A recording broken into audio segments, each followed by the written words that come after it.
Hello, everybody, and welcome to another exciting episode of Around the Lens Roundtable Discussions. I'm joined by two brand new guests to the program. Really excited to have on here with us today, Mike Fahey and Scott Proposki. Gentlemen, go ahead and tell us a little bit about yourselves and what your background is, and we'll start with you, Mike. Hi, I'm Mike Fahey. I'm the founder and CEO of Fahey Communications. I'm based out of Boston. But before I was circling in this PR world, I spent 15 years in local newsrooms across America. I was an executive producer and then a news director with a front row seat to history. I get to call the shots from the control room, seeing kind of everything play out in real time. During COVID, I had a crisis of conscience. I realized that not enough work was being put telling real stories about real people. And I decided to make that merge over into the PR world where I've been for the last 6 years. Awesome. Well, welcome to the program. And joining us as well is Scott. Scott, tell us about yourself.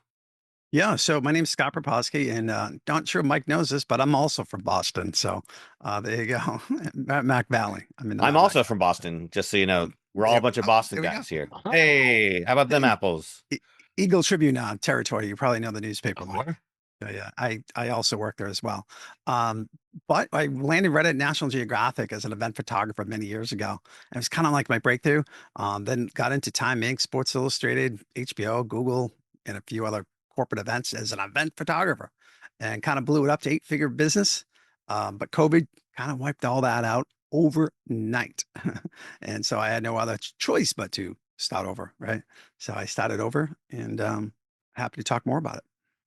Yeah, absolutely. And again, what I thought was really interesting about both your all stories is that again, started kind of in the world of sort of the creative profession, right? Whether that's news making or news covering, and you both kind of transitioned into business ownership, right? And kind of expanded your capabilities. I'm sort of in that same sort of limbo myself where I'm ending, one career and now transitioning into being a business owner. So talk to me a little about that transition. Sort of how was that for you? What kind of was the impetus for it?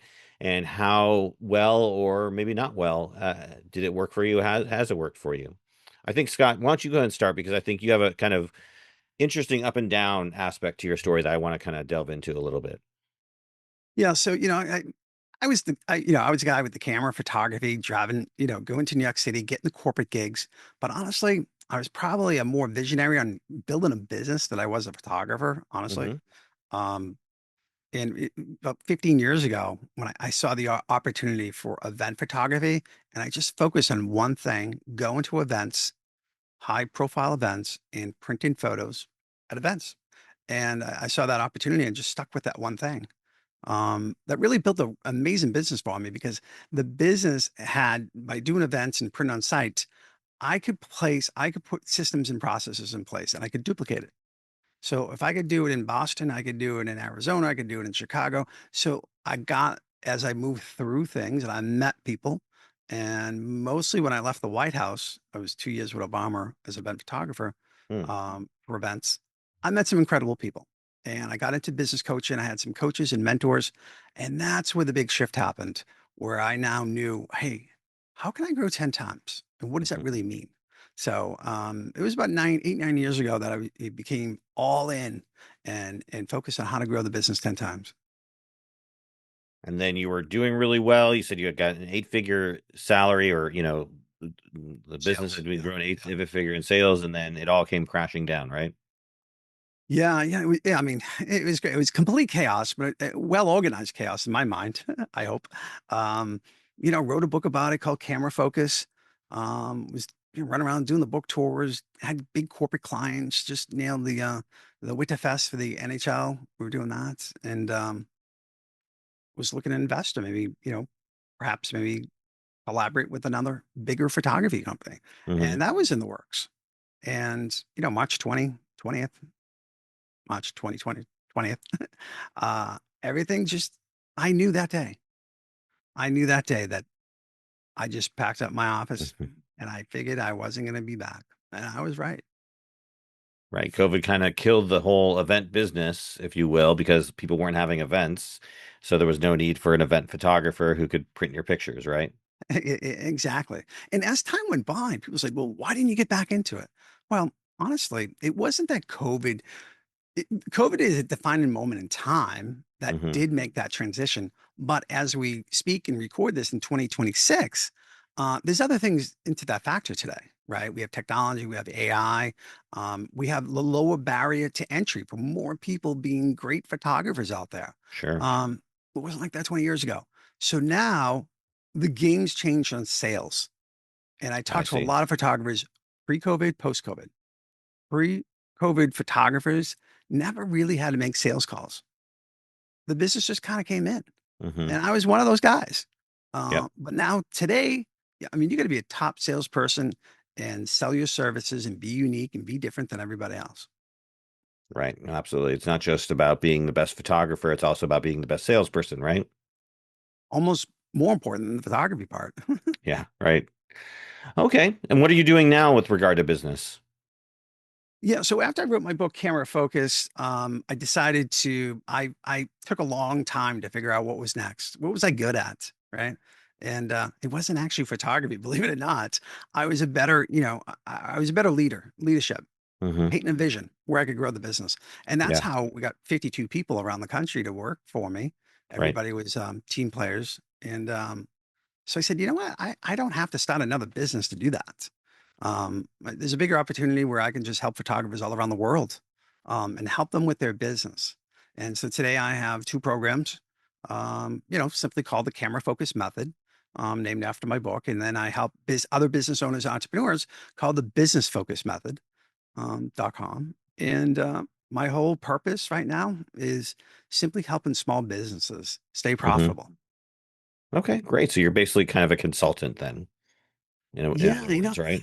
I knew 25 years ago, what am I going to do when I get older, when I have white and Hmm. gray hair? I actually said I was going to be this consultant. What that was years ago, I don't know, but I'm doing exactly what I said I was going to be doing. So, Okay, great. Mr. Fahey here also has a method that he'll get into, I'm sure, and tell us all about the Fahey method for pitching. But before we get into that, Mike, tell us about your story about how you got to the point where you were interested in, building your own business. Thank you. It's funny because if someone were to ask me what I wanted to do my whole life, I would have told you local news. On my sixth birthday, it was a surprise party. I went around with a can of silly string and I interviewed everybody as Phil Donahue. Hmm. So really like my whole life was spent in this pursuit of being involved in television. I was going to say on air, but it really was never an on air thing for me. I went to one of the smallest fully accredited journalism schools in the country. The only thing that was consistent over that 4 years was a major in journalism. From there, my first job was in sports until I hated the fact that it was taking away from my love of baseball. And then it was a quick transition into news. And news was that high octane jolt that was exactly that I loved. Sitting in the control room, watching news break. I was in the saddle for the Boston Marathon bombings, election nights, snowstorms, mhm, Red Sox World Series, Patriots Super Bowls. I yeah. found that you could have that adrenaline rush that you would get live on the scene in a control room. And then you also get to be the boss. You were Hmm. calling the shots. So quickly I found the upward mobility within producing and production was wild for me. At 25, I was running a newsroom with people that had been in the industry for over 25 years. They had Wow. been at the station longer than I've been alive. That made for some really interesting interpersonal relationships. Um, but that was kind of where I cut my teeth. And, I've always been really driven and a go-getter. And I set my sights really early on becoming a news director. I Hmm. wanted to have the corner office. I wanted to be that person in charge. I wanted to, make those decisions, and then I made that happen in the midst of COVID. In the midst of COVID, there was a station that I was up for news director 3 times and the runner-up every time, the perennial bridesmaid. So I was like, you want to know what? This is it. I'm going to become a news director. I don't care where I go. And off to Baltimore I went. And it's kind of like the analogy that sometimes you get to the top of the mountain and you look around and you're like, oh, wow, this climb was awesome, but this isn't what I wanted. And that was my struggle. Couple that with COVID, everything that we know about life changing. I remember for me, there was a few like seminal moments where I sat in that newsroom, with a 6 foot stick, trying to make sure I couldn't touch anyone, being a part of a newsroom, being a frontline worker throughout all of COVID. Um, I watched these companies that I loved. I watched these beloved restaurants where I'd spent years of my life growing up shutter. And I thought to myself, one of the things missing here is storytelling. No one is advocating for these companies to tell their best story. They're too consumed with the day-to-day minutia to really get their best foot forward. Mm-hmm. So from there, I will be honest, I lost my dad during COVID as well, Oh, and I I lost my had this mom. moment. It was the worst thing that ever happened to me. Yeah, I'm And sorry the to hear that. craziest thing, Mm. I quit my job. And I'll be honest, I was 30, gosh, I was 35. I had never quit anything in my life.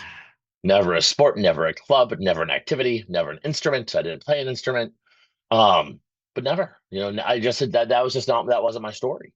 Um, and the only thing that I knew how to do, because, people often tell you that that new skill set is so hard to manipulate. I was like, well, I have to go into PR. Like that's my only option. Let's Mm-hmm. go. Let's figure out how this works. Let's launch a company. Let's make a logo. Um, and I just kind of was like blindly doing it, driven by grief, uncertainty, and the fumes of COVID-19 still burning through my body. Mm. Mm-hmm. Um, and there it was. I found this path forward with this company that has been the most wild roller coaster ride. 5 years ago, if you asked me what I loved and what I hated, I would have told you the uncertainty was so much. I never knew, how long a client would last. Some of those growing pains definitely have acquiesced over the last 6 years. But instead, like what I found on this side is, I got to run a presidential campaign for the most like grassroots candidate in the history of time. Wow. Right now I'm running a gubernatorial campaign out of Florida. But Wow. tomorrow I'm going to be doing a big opening at a PAL facility in Boston. I'm working on a big HBO documentary series with a client right now. So the cool part about PR is that it changes every single day. But Mm-hmm. making that pivot, that uncertainty, and then trying to grow your business on top of all of that, Mm-hmm. you have to bet on yourself. And it's hard. It's hard to also be like by yourself. That's like the Yeah. biggest thing. You're so used to having that newsroom camaraderie where you're with people all the time. There's so much energy, and then the only person driving that energy is you yourself in your house by yourself. Um, I now have a share space. After 6 years, I've figured out some of those best practices. I feel like I have a nice network of other solo entrepreneurs that kind of, we drive each other forward. But no one teaches you how to do that either, like how to flex your own muscles and drive yourself to get the best results every single day. Mm-hmm. Mm. Yeah, no, absolutely. And I'm going through that myself. I'm kind of been working from home after retiring from the military after 25 years. So going from, being surrounded by communication professionals in my job to, basically now just, being surrounded by me, myself, and I most days. It definitely takes a bit of an adjustment period. So, within your company, Fahey Communications, you have your Fahey method for pitching. What is that exactly? Well, I quickly, when I got into the industry, was told that I knew nothing of what I was talking about. Everyone's like, "What are you doing? You do things so differently. You do, I was adding multimedia to pitches. And Mm. for me, the Fahey method is all about deriving the best outcomes by counter engineering your pitches. Who is going to read it? When are they going to read it? I think that I'm probably one of the first PR guys that started to do a whole lot of pitching in the middle of the night. Mm-hmm. Thanks to MailChimp for allowing me to automate that. Shout out there. Mm-hmm. But like, it's about reaching the right people at the right time. Understanding what story is going to resonate with the right people at the right time. And realizing that in this modern economy with news, reporters are more taxed upon than ever before. So the most important thing that you can do is reach them. They may be too busy, and it's not because they don't want to cover your story, it's because they have 17 other priorities. Mm-hmm. So while some people would call it the spray and pray method of PR, Mm-hmm. for me, it's like it's a lot more calculated. It just means you have to be a big time shot shooter. I always say that I'm the Steph Curry of PR because I shoot big shots and I try to make them every time. Mm-hmm. But honestly, like the stakes here are kind of not insane. If you miss, they delete your email. Like you Yeah. can try again tomorrow. And I think that that's something that PR doesn't talk about enough either. Like shoot your shot, get your clients in front of those people. Because who knows when they're going to call you back. And then the 1,700 pitches that you sent that were ignored, all of a sudden you're on GMA and no one remembers the first 1,699 that no one listened to. Exactly. Mm-hmm. Hey, Mike, Yeah. if I can cut in here, I am a big believer of storytelling, especially as I get older, a little bit of gray hair, the guy with white hair, right? Mm-hmm. Because I'm seeing a massive trend happening right now. I mean, my Instagram and YouTube is blowing up, 25,000 views in a few days, 42,000 on a few clips. I mean, I was the guy 6 months ago that would get 2 views. Like, what happened? And what happened is AI is there. There's just a plentiful amount of information. People can read a book and just repeat it and make a course out of it. Well, people are onto that now, and information's everywhere. And so when you have a great story, and it's your story of experience and adventures, you can't AI that, which is Oh, and I think becoming, that you're right. yeah.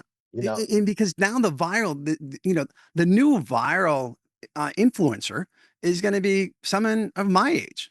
I'm 58, 59 years old that has these really good storytelling pitches, that hook that comes out that nobody's ever heard before. It's big. It's happening now. Well, and I you think that mentioned people, sorry, pitches. Well, I was going to ask you how you pitch yourself, Scott, You since know, we're talking about pitching. yeah. So, I pitched myself. Something I never did. I worked at the White House, National Geo, HBO, the Patriots here in Boston, of course, is a big thing. Super Bowl was awesome. I never told anybody. I never told anybody what I was doing, till I wrote my book. And then I really started telling my story after COVID because I said, you know what? I have a good story here that nobody else can really say. And I want to be as unique as possible. So my pitches when I meet somebody is like, my name's Scott Proposki. I'm a former National Geographic and event photographer for the White House. Well, that gets people's attention. Not everybody's going to say that when they meet somebody. Matter of fact, probably nobody. So I use that as a hook to get people's attentions to tell them more, you know? Yeah. Yeah, no, absolutely. What were you going to say, Mike? I think that the thing that people also don't realize enough right now too is that, you know, amplification and self-promotion is the most important thing any of us can do now.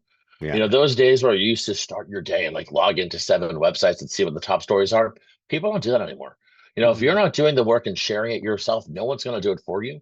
That's right. And I say that to clients every day. Without your self-promotion, without making this a symphony of PR and amplification, you get You, nowhere. you get nowhere. You're done. Yeah. And that was the number one thing I learned. I mean, I've taken courses and paid some of the top people to figure out how can I get my YouTube to like actually work, right? Instagram, like I wasn't that guy, and now if I didn't do that, I mean, nobody would know the story. Hmm. Nobody would want to talk to me. I mean, why? I mean, just another person, right? Yeah. Um, and keep in mind here, we don't need to be some famous individual, right? For myself, and I'm sure Mike, I mean, how many customers do we really need? 20, 30, 40, 50? I mean, we, Hmm. we don't need 1,000. So it's very manageable to at least get the credibility of your backstory that nobody else can tell. And that's the reason why they want to hire you. Yeah, absolutely. I think proof of performance becomes everything as well. So like if someone looks you up, they need to see what you're doing, how you're doing it, and where you've done it. And Mhm. like you're the only person that can tell that story the correct way. But I think that what people don't realize too is there has to be some strategy that goes into that as well. I agree. I tell people all the time, let's stop the name of my clients, right? My client list over time. I'm like, it wasn't luck. It wasn't one or two times. And there was a strategy. Looking back, I had a strategy. It worked. Hmm. Um, but you're right. It just didn't. You need a strategy today, and you have to work smart, and you need to be fast. You have to be unique, and you have to tell your story. But most importantly, it's only bragging rights till after you do it. Yeah. Well, let's go back then. I want to talk a little bit about your origins for both of you because you both have, I think, pretty awesome careers, right? National Geographic and working for major news stations. So, kind of what was your sort of educational path toward landing the work that you got? Like, where did you go to college, or did you go straight into working? And we'll start with you, Scott. How'd you kind of get that gig at National Geographic? That's Uh, the dream job of all photojournalists everywhere, right? right. Yeah. In my house, we used to celebrate C minuses when report day came out. Okay. I mean, that's the truth. I mean, when I wrote my book, Camera Focused, the first paragraph in the book says, if there was anybody in high school that I would ever would think that would write a book, never mind being an Amazon bestseller for a hot minute, Hmm. would be me, the Yeah. last person. School wasn't a thing for me. And I knew it, and I didn't need the school. I had the vision of where I wanted to go, and it got me there, honestly. But a lot of support was the people behind me. My dad. My dad would travel with me all these different events, and my dad and I share great stories with a photo shoot with Miley Cyrus and Billy Ray Cyrus that we still talk about today. We usually have dinner one day a week together, and all these stories come up. And it was his reinforcement. The reason why I have this book 25 years ago, we'd have these really unique stories that we would do. And they were unique, but they became the norm in our lives. And he goes, Scott, someday you're going to write a book. For 20 years, Scott, someday you're going to write a book. So when that opportunity came up, I had to use my broadcast journalism degree because I went to Northern Essex Community College. And right, I had associates in broadcast journalism. I'm like, my dad always said, someday I'm going to write a book. I got to write this book. So I wrote my book and told my story. Yeah, no, absolutely. And how about you, Mike? What was your sort of origins into what you did? Like For where'd you go to me, school? yeah. Um, I remember that I wanted to go far enough away from home that my mom couldn't come to visit on weekends. So that took me on a wild tour of the South. And I wound up at Washington and Lee University in Lexington, Virginia. Population of like 900 people beyond the college. It was the smallest fully accredited journalism schools in America. I'm Wow. proud to say that 4 classes my senior year, I was the only student.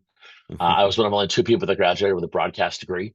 And for me, like the path into that career was very much like what you see on like, in a classroom. Get an internship, stay in touch, get the first job, make it Mhm. work, impress them. And for me, that started up here in Boston at Nesson, working for the Red Sox. Right. My first job was as a production assistant, making $10 an hour, cutting Red Sox highlights for Hazel May. And Wow. I thought I had arrived. I thought it was the coolest thing in the history of time. I had like an I Heart Hazemi t-shirt, and I was like, one time I got to be on sports desk. I'm dating myself with all those references because none of those things exist anymore. Um, but like I thought that sports was my end all and be all. I thought one day I'd work at ESPN. But I was just so excited to be back in my hometown, that I think that it was interesting to skip some of those stops. That pedigree that people used to swear by, work in a small market, work your way up, it's changed so much in the last 10 years that, that path forward that people once thought, people are getting hired in Boston as producers, photographers, reporters, with 3 to 4 years of experience tops. The Wow. industry has changed so much that, like, if you are driven, if you have that, chutzpah to really go and take the wheel of your career, 5 years in, you could be doing incredible things with, in ways that you never even imagined, which I don't necessarily know is the message that's being given out in colleges. Because I Right. work with a lot of students and they're like, oh, they say that broadcast is dying and that this is dying. And I'm like, as long like, yeah, we all have phones. Everyone thinks they're a photographer, but like there's always going to be a need for that historical archival of footage. And Mhm. there's always going to be a need to do it well because I've had a Yeah. camera phone for 20 years and I can't take a picture to save my life. So, everyone that thinks that these are dying arts aren't appreciating it for the fact that they're arts to begin with. Right, right. Yeah. There's still a need for the professional photographer, to create that storytelling imagery, right? Absolutely. I tell my clients, I got 25 of them right now. I tell them all the time, photography it's never been bigger. There's never been a best time in the world's history, in my opinion, to be a photographer, to have your own business, and to start to be a creator. And some people shake their heads, but I'm like, I'm like, well, if I could share the story, and Mike, you could probably, Mike, I think I'm a little bit older than you. I'm hitting 60 here. So I just want to let you know. So I'm a little bit older. I had the story. So, I remember the film days, and the film photographers were like, oh man, digital's coming. We're screwed. We're out of the business. It's not going to happen. And they left, and digital came out, and a lot of people thrived. I was one of the people that thrived. Yeah. Then you had Polaroid would come out with instant photos here in Boston. And the iPhone came out 18, 19 years ago. And everybody says, oh, we're screwed. The iPhone's out there. I'm here to say, after 3 decades of hearing this, oh, AI's here. We're screwed. I don't think so at all. I don't see Nikon and Canon going out of business. All these photography shows are packed full of people. I've never seen so many people at these trade shows for creators and photographers, and people want to be at these events. It's insane. And that's the situation, that there's more people offering these services. They're phenomenal at probably promoting themselves on YouTube and some, social media in general, than the guy that was doing it pre-COVID, right? And that's where they excel at, and they're getting exposure. So that's the game that people need to beat. Yeah. And tell your story and get out there. And do what I'm doing the same thing. And I'm telling people to do what I do. And get out there and tell your story and make your own brand. You don't need to talk to a million. I had this expression, I came up with it today, actually, is like, you can go swimming in the ocean, but you don't have to touch all the water, Hmm. right? That's a good saying. Yeah, and I think you make a good point, right? Because there's always going to be evolutions in technology, right? And right now we're facing the AI revolution, and I do want to know like what you all think of that specifically in terms of how it affects your career. But we're also seeing this sort of return to form, if you will, especially with Generation Z and Generation Alpha and whatnot. They're yearning for the world they didn't have, right? That didn't exist before they were born. And so we're seeing this sort of drawback to, regular photography or even film Nostalgic. and whatnot. And so this yearning for that exists. And so, yeah, I think if you can market yourself the right way and get yourself out there and, tell people who you are and what you do and, attract them based on sort of almost like a acquaintance of the fact that, oh yeah, having a legitimate photographer take pictures of something is going to create better work for me than just doing it on my phone and processing it through something like ChatGPT. So that's I think an interesting sort of way to look at it when you have those people who are doomers and gloomers and they're thinking like, oh man, the world is ending and the sky is falling. So talk to me about how you both have kind of handled and navigated your way through the current sort of AI revolution. Has it affected what you do? Are you leveraging it? Maybe it's helping you. How are you handling it? Yeah, I mean, For me, oh, sorry, yeah, go you ahead, go, Mike. Scott. No, you go, you go, Um, you go. for me, I think that it's interesting because, as you're, setting that up, I started to think about some of the content creators that I'm working with on a regular basis. And something that has struck me in the last few years, a lot of them are abandoning their phones and going back to a more traditional setup. I'm seeing these influencers, I do a lot in that space, and all of a sudden they have, $1,600 cannons with them. And they're bringing them out, to restaurants. Hmm. And they're bringing them out, for photo shoots on the town. And, they're using that technology to their best of their ability. And I think it's also really interesting because I was just at a really great event. I was a black tie ball in the city of Boston. And this photographer actually has software, and I've never seen this before. And it uses AI to do facial recognition of the Yeah. people at the event. And then Voto, what it does is every time the voto. photographer takes your picture, you get a text message of that picture on your phone. So you're Amazing. not using your phone. Your phone stays in your pocket all night long. You log your phone number with her. They use AI facial recognition. And next thing you know, by the end of the night, you have a gallery of 40 pictures. Now, let me be honest, real expensive. Um, but like it changes that dynamic because all of a sudden I have pictures that I want to print. It's harnessing the AI for good because I think that the message that people miss a lot with AI is that it's not going anywhere. It's here to stay. It's all about the way that you harness it. It's the way that you train it, and it's about the fact that you need to use it discerningly. Anyone that just thinks that you can throw a picture into ChatGPT or ask a prompt to do something for you, that's not how it's supposed to work. That's how it can work. But if you want to use it well, if you want to do it right, you're going to use something more like a facial recognition application, to really sell your product. How do you use it to help you, not replace you? And I think that's kind of what I've been looking to implement across the board. For me with new clients, they're always asking for proposals. For me, what I typically do, I have my ChatGPT large language models are in my voice. So those proposals that used to take me 2 days to get done, I can get done in, 2 hours. But that allows me to do more, but that doesn't mean that I'm supplementing anything that I'm doing. It just has simplified one of those processes to make me get in the door a little bit easier, Because Yeah. we all have to move faster. We have to faster do than more. ever. So yeah, we can do those proposals faster, but now we got to pitch more. We don't need to call 10 sales calls. We need 100 sales calls, right? So it's all in retrospect of what's really happened in the world. Um, and yeah, I love that software. By the way, the face recognition. It's been around for many years. It was used in the military. Maybe you probably know about that, Dave, right? Maybe not. We'll go another. We'll move on from that. Right. I don't know. Um, I probably couldn't talk about it even if I knew about it. I don't yeah, know. right, exactly. We'll just say we can't talk about it. We'll call it that. But I'm helping photographers now take great headshots.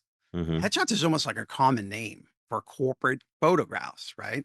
Yeah. Headshots 10, 20 years ago meant was like, oh, you're an actor, you're an actress, you need a headshot. Today, when you say you need a headshot, it's corporate and work related, period. We don't even go down actress or actress headshots, right? Hmm. And then using technology where you can do headshots, take the photo, instantaneously AI is improving it, not changing it, but just improving the photo, just like we did 30 years ago, 20 years ago to a high school senior portrait. They were Hmm. touched up and delivered, right? Well, we're doing the exact same thing, but we're doing it in 5 seconds, right? And then delivering that headshot to a corporate client and their whole entire team before the photographer even leaves the building. Yeah, no, absolutely. I mean, the speed at which you can really uh, do things has accelerated so fast. But I think we're talking about where does AI sort of impact certain careers, and I think if you're a stock photographer, I don't know if there's really much work out there left if you can I just agree. generate a I photograph agree. that looks decent in AI, or if you're doing just sort of basic quick graphics for like to tell to tell a story or go along with a post. I don't think there is as much a need for, those type of work. But then again, I think it kind of pushes, people who want something better than what AI can produce and something more custom, they're still going to want that human touch, right? Yeah, I had a client, the stock photographer, worked for a major corporation company out there, Mm-hmm. uh, and they were downsizing, right? Stock photography, they were removing the photography department. This is just Mm-hmm. recently. Um, and I was coaching them. I'm like, well, you know, it somebody has to do this. They need these photographs. You can do AI or not, but maybe your job just changes where now you're the creator and inventory taker in control of all these thousands and thousands of products that this company sells, that there has to be a system in place to organize this. Because if you can do a million photos and AI does it and delivers them, well, that's no good if you just got a pile of photos somewhere, nobody knows what they are, they're tagged, where how do you run them in the, the flyers, the website update. There's a lot more. That's the new job, right? How to Mm-hmm. organize and identify the right photos to fit the need where it needs to go and in a fast way. How do you automate it? How do you train other people to do it? So there's that new job is out there now. Maybe not just taking the photos, but you're still in that realm of business. You're just now organizing it, Mm-hmm. right? I Yeah. mean, that's just, that's one spin on it. That is a need. Honestly, it's not made up, but it's an accurate story, right? Yeah, absolutely.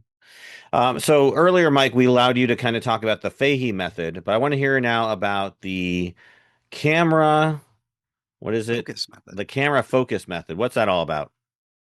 Yeah. So, the camera focus method, I wrote the book Camera Focus 2019. And it was meant to, I realized after hiring hundreds of photographers that I had a really unique ability to communicate with a lot of great photographers.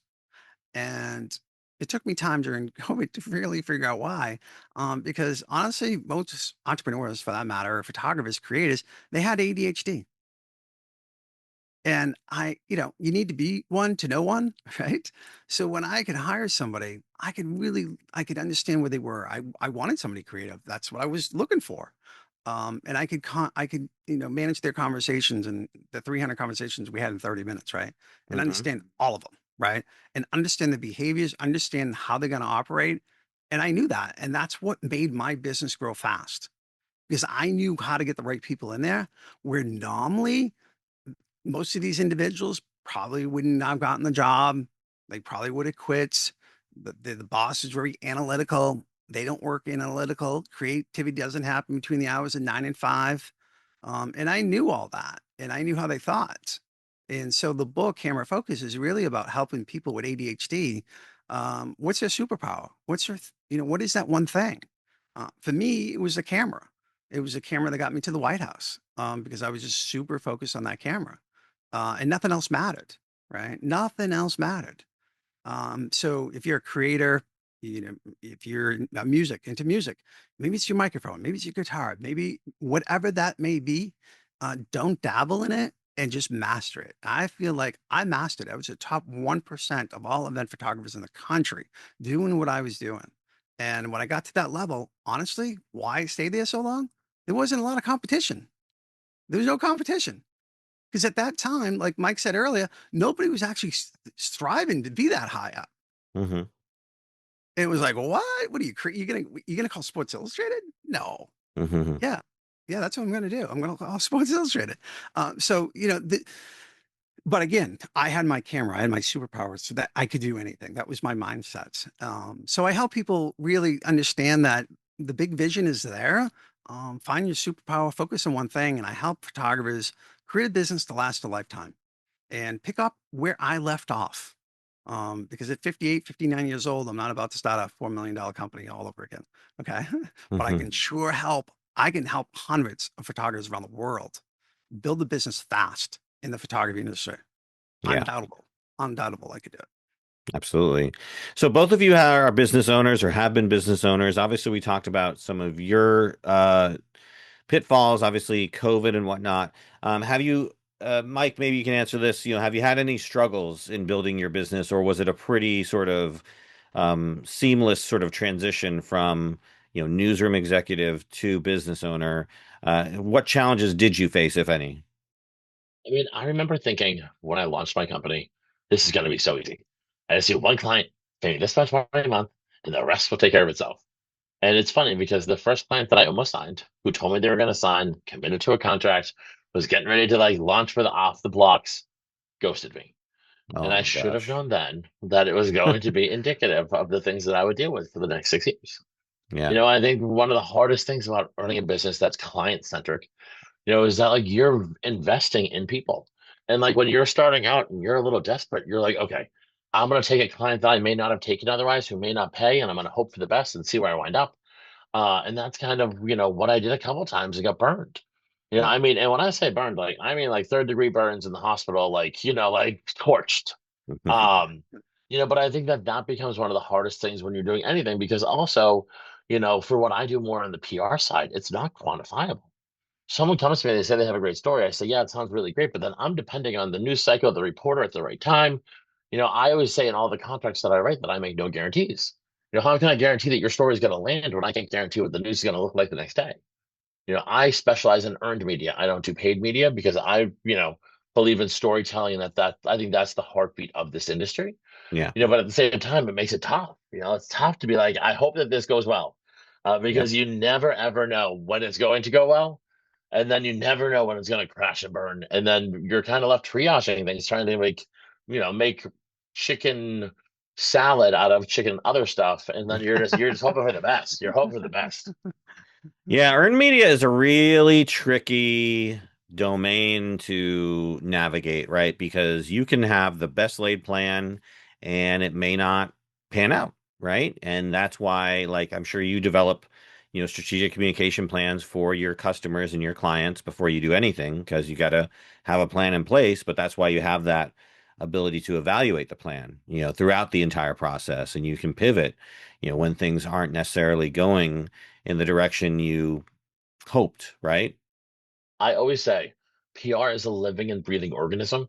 It is going to ebb, it's going to flow, it's going to change.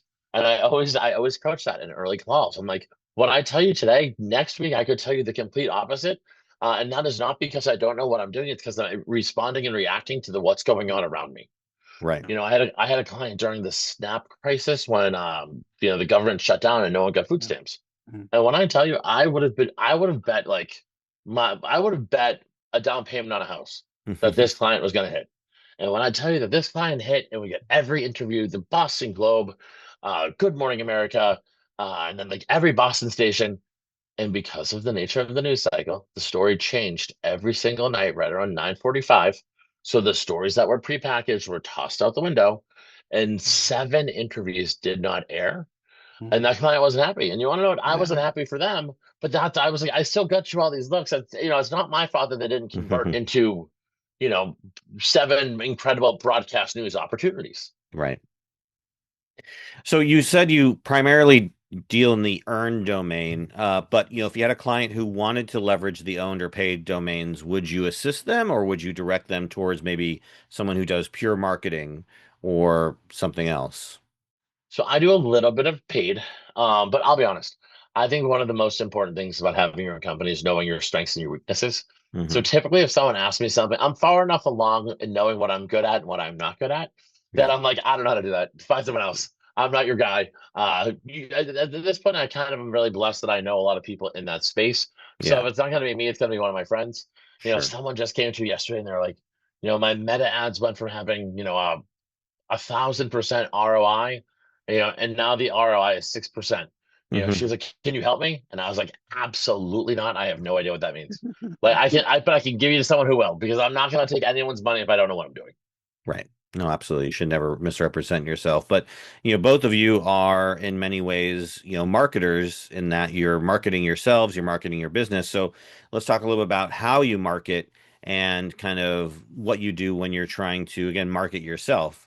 How do you sort of turn that sort of camera lens, if you will, for a better term, on yourself to get yourself out there and be that proponent of who you are and what you do? What are your sort of techniques for success in that regard? And we can start with you, Scott.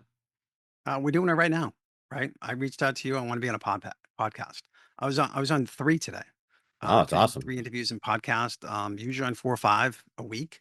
Oh my Then I gosh. get to, yeah, I'm pitching, I'm pitching it. I got a good PR agent, me, doing my own pitch. But it's working. I have that unique story. I figured out the hook on to get on to tell my story. And I'm telling my story. It's on information. And that's what I'm seeing in my social media, why that's just really blowing up right now. Um, because I'm taking, which I'm not paying for, right? I'm not paying to be on this podcast. You're not paying me. I'm not paying you. But then I get great content, and then I take that content, split it all up, splice it and dice it, using AI for that matter, and using the right hooks and the cut lines and everything else, using AI, and then posting it to all my social media sites, scheduling it all out. So now I have great content, totally recycled for my own purposes to get my word out even more. And I didn't spend a dollar and a dime on marketing and advertisement doing that.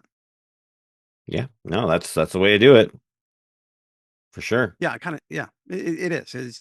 But again, it took 25, 30 years to figure out, or even the past 4 years or 3 years of doing absolutely nothing and wondering how am I going to do this, and then all of a sudden things sort of come together, right? So it's it's like Mike said, it's like, wow, look at Scott, he's so lucky, so successful, right? I'm like, well, where were you the past 6 years? you know? How about you, Mike?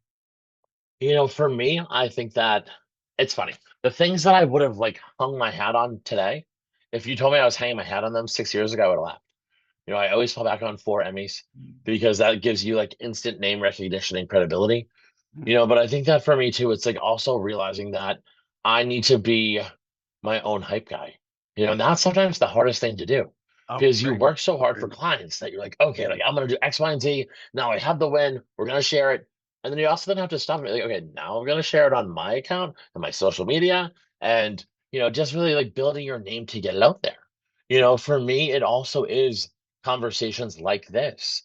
And it's also like a conversation like this forces me to synthesize, all of the voices in my head that are kind of fighting at all times, to figure out how is the best way to present myself, my company, and what I do. Because, we don't realize how, you know, nuanced our day to day is when you're running your own company. How where our specialties lie, where our specialties don't lie. But for me, marketing myself is probably one of the bigger challenges. I can market anyone else, but when it comes down to like turning the camera back on myself, it's definitely an exercise in patience and humility, to be honest. Yeah. Yeah, no, absolutely. And I think, that's a kind of thing I deal with as well because I've been running this, podcast here for more than a decade, but it's been difficult to get traction because of the need to have to constantly be on that grind, right? To constantly be out there, putting yourself out there and, getting the word out. And so, you hit a plateau at a certain point, at least I did, and it kind of just became demoralizing because there was never any growth. And then I had to take a step back and now I'm re-energized, and that's why I'm doing this podcast and having great guests like yourself on tell us all Mhm. about, again, your success stories and how you're all making it. So it's really great to hear that. So, it's interesting because I was looking at your website, Mike, and you offer a lot of different services.